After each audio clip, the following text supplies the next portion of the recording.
Sean Haney here with RealAgriculture.com, and we're in Saskatoon today on the Tech Tour Live Traveling Roadshow. And right now I'm joined by our keynote speaker, Chip Eichelberger. How are you doing today, Chip? Hey, excellent. Love the session here. Great group here in Saskatoon.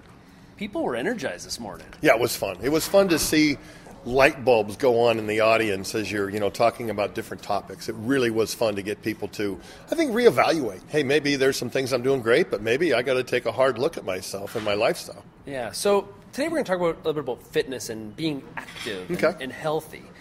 And I get a lot of feedback from farmers when we talk about fitness. They're like, listen, I don't go to the gym. I don't do that. I work outside.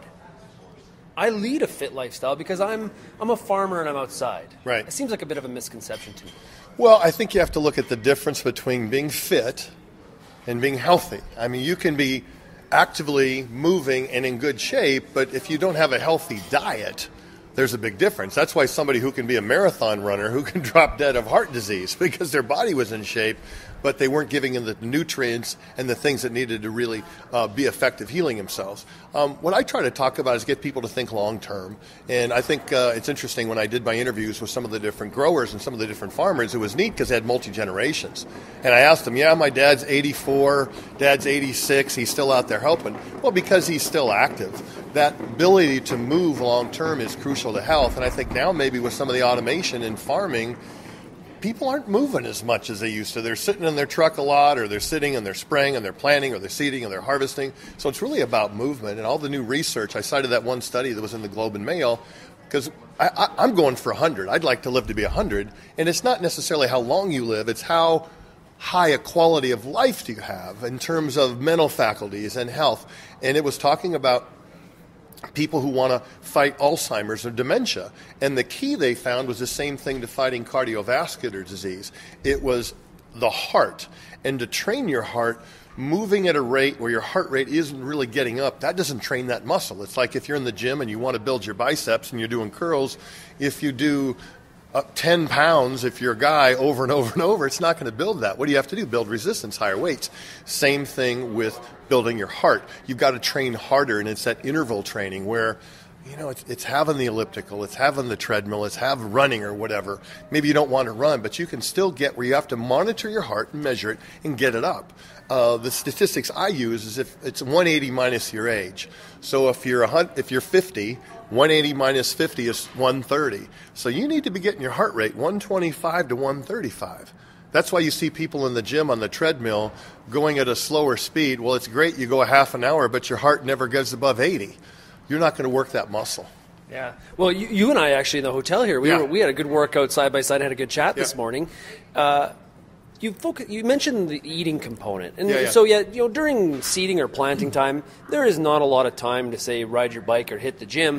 But you can do a lot by just what you eat. And a lot of us, I think, get into that habit of, well, I had a big breakfast, or maybe didn't even have breakfast at all because I'm too much in a hurry. I got to get to the field, and I have that big lunch and that one big supper.